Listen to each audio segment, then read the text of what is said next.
How you doing? My name is Cheryl. This is Coding with Strangers, and I wanna talk about something. Yeah, yeah, yeah.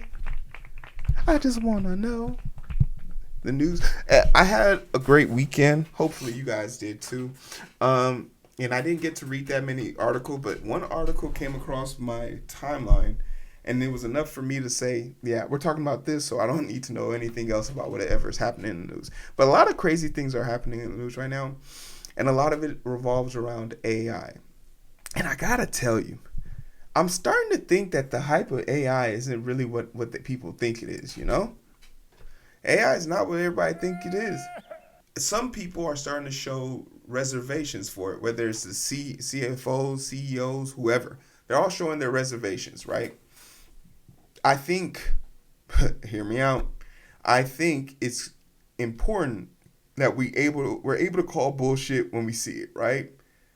So we have this company called Calmar suggest it can detect STIs with photos of genitalias, and that's just got to be a bad idea, right? That's just not. We can all agree that this is a bad idea. First and foremost, don't send a picture of your privates to nobody, even if it's somebody you like, because I can't tell you how many times, and this probably happens to people more often than not, but you get sent. As the amount of phones I got hand me down to me that people just thought because they deleted all the photos that I couldn't recover those things. It's crazy. So even if you're giving away your stuff, all of that stuff is dangerous to do it. But moreover, taking a picture of somebody or something that's against the law, there's a bunch of laws on the books for it now, and you could suffer some real consequences for it. But to think that, you know, taking a picture of someone's junk and then sending it to a company to tell you if they have an STD is wild. And I also like to take this second to have a public service announcement. Please, if you do not feel comfortable talking about getting proof of someone's sexual status as far as their sexual transmitted disease, that's a conversation you need to be comfortable having with anybody you have unprotected sex with or protected sex with, because sexual protection precautions do break down. So it shouldn't be an uncomfortable conversation. Now, how you approach it is one thing. If you're very accusatory, it might run you the risk. But I think you should be well within your rights to say, hey, look, before we move further on any of more of our endeavors, I would like to get a STD test. I think like that, if the moment if you became boyfriend and girlfriend before that conversation happened, maybe your relationship isn't as great as you think it is. Clap it. Bang, bang, bang. Yeah, maybe figure out their status before you figure out the diameters of their bedroom. Just my personal opinion. Uh, but let's get into this, shall we? You have gone, you've gone home with a Tinder date, and things are escalating. Oh shit, Tinder.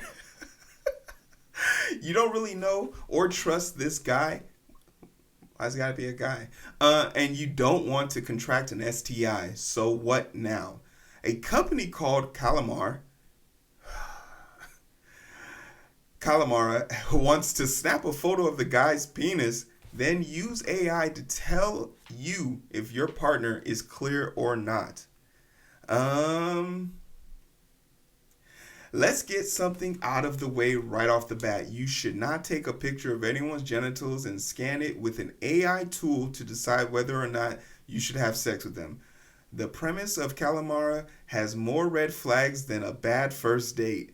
But it gets even worse. From there, when you consider the majority of STIs are asymptomatic, which means they don't show any signs or symptoms, you can't see them, they don't show up on you physically.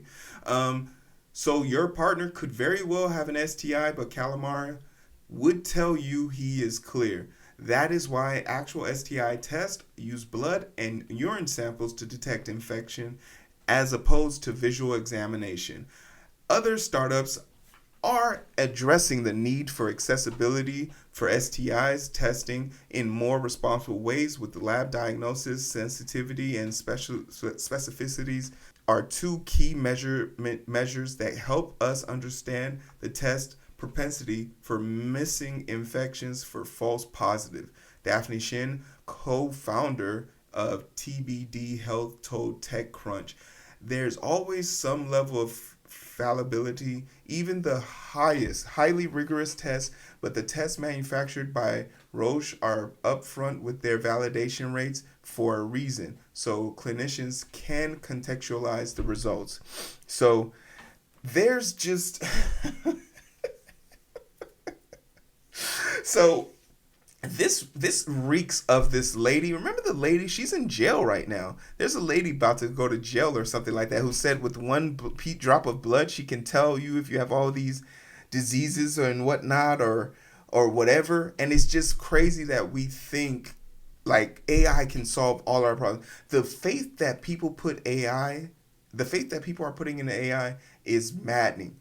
But to think that I'm taking a picture of your junk and sending it to AI is wild, crazy. And yeah, protection is 1/10 of it. But it's crazy how we're more prepared to have a conversation about using AI to detect STDs than having a conversation with our youth about protected sex, aftercare, and things to do and not do. The amount of people who know about AI related sexual devices versus the actual physical capability and protection of it is maddening. And it's because, fucking tech bros out in Seattle, San Fran just want to get all that VC money. All the VC money it can get. In the fine print, Calmara warns that its findings should not be suitable for medical advice. So they tell you that they can't figure out how this is. And I did some more research on this company. This company is in no way structured to take on this much personal information. And they believe the reason why they can usurp the medical bar of safety here is because the AI algorithm is only trained on genitalia. So if you send anything other than genitalia, the AI will know to dismiss it. But further comes the question, for me at least,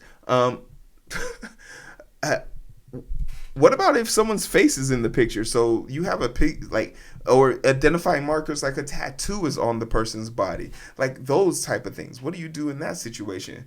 Marketing suggests otherwise. Before TechCrunch reached out to Calamari, the title of the website read Calamari, the intimate besties and for unprotected sex. It's since been updated to say safer sex instead. Like, so they were like, this is a very weird way of going about it, right? Like, I don't get people who like fascinate over trying to be edgy in order to make a buck. It's like a troll in a Discord conversation. It's just like you're trying too hard. No one likes you. Co-founder and CEO of Mei Ling Lu told TechCrunch that the Calmara was not meant as a serious medical tool. I want people to remember this line for when it's time to sue them, because you want to know a bunch of people are gonna believe that this was meant to be taken very seriously. Um, uh, yeah, a lot of people are going to take it very serious when it's time to sue them. Calamari is a lifestyle product, not a medical app. It doesn't involve any medical conditions or discussions within the framework, and no medical doctors are involved with the current Calamari experience. It is a free information services. So, the thing that I think I see here happening, and maybe this is what I do, because what I believe they did is took a bunch of test subjects and then fed an algorithm to make a bunch of observations of infected genitalia to then compare to a picture. But once again, this isn't something that needs to be like very difficult, because we already know that some STDs are asymptomatic. And then secondly, if you see something, you your personnel of self-preservation Your personnel self-preservation should tell you, hey, I don't think that's right. I don't need to see a picture of blue waffles to know what blue waffles look like. If you get my drift here, you feel me? Um, it's good to see that they offer anonymous mode where you don't have to link your photo to the personally identifiable information. Valentino Medavant, founder of a tampon-based STI screening startup Day, told TechCrunch. This, however, doesn't mean that their service is de-identifier or anonymized, as your photo might still be traced back to your email or IP address. Uh, and the thing that they mentioned here, and they're going to talk about HIPAA here, but they mentioned that they can identify 10 STDs.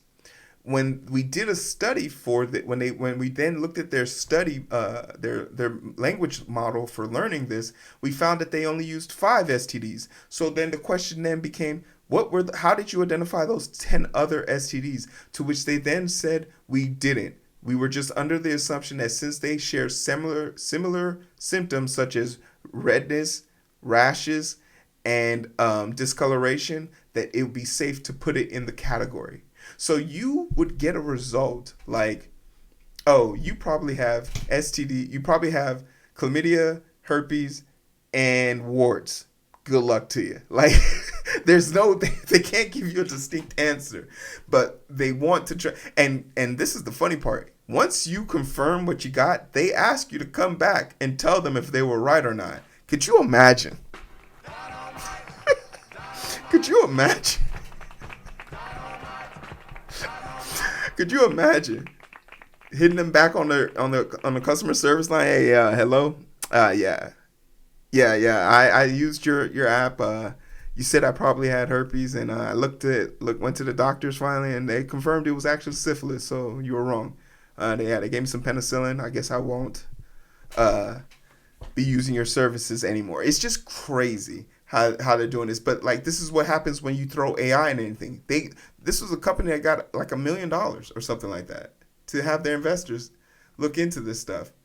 Calmara represents a dangerous, overhyped technology. It seems like a public stunt for the healthy capitalization of or excitement around AI. Exactly. But in actuality, implementation just gives users a false sense of security about their sexual health. Those consequences are serious. Sexual health is a tricky space to innovate within, and I can see where their intentions are noble. Fuck out of here. Chen said, I just think they might be too quick to market with a solution that is underbaked. We're getting a lot of this, a lot of underbaked ideas. The Marquez dude is getting flack because of that bobby pin camera AI thing. He did a review on it, and from my understanding, he very rarely gives scathing reviews, but he gave a pretty scathing review of this product, and the owner or something like that, came out and said, who is this kid? Like, put some respect on that dude's name. He has 8 million subscribers on YouTube. Hey, feel free to subscribe to my YouTube channel, but put some respect on his name. And I'm in total agreement with this underbaked thing that keeps happening in our space, in our tech space. And this is why I don't really find AI to be that impressive, because it's underbaked. The people creating AI do not have the cojones to actually put forth the effort to make something truly genius. There's a reason why our progression is steadily and not exponential, because we have to go through trial and error. That's just what it is. And this is a horrible trial. The errors are very clear. But please, once again, I reiterate, don't take a picture of your junk. Tell me, what else? What if you were a betting person, what else would they try and put AI in? I can't. They try to put AIs in dog. Now they're trying to put AIs into into healthcare. This has potential, but it's just being put in the wrong place. Let me know what you guys think. I'd be interested to hear your thoughts on this. Clap it up. That's good timing.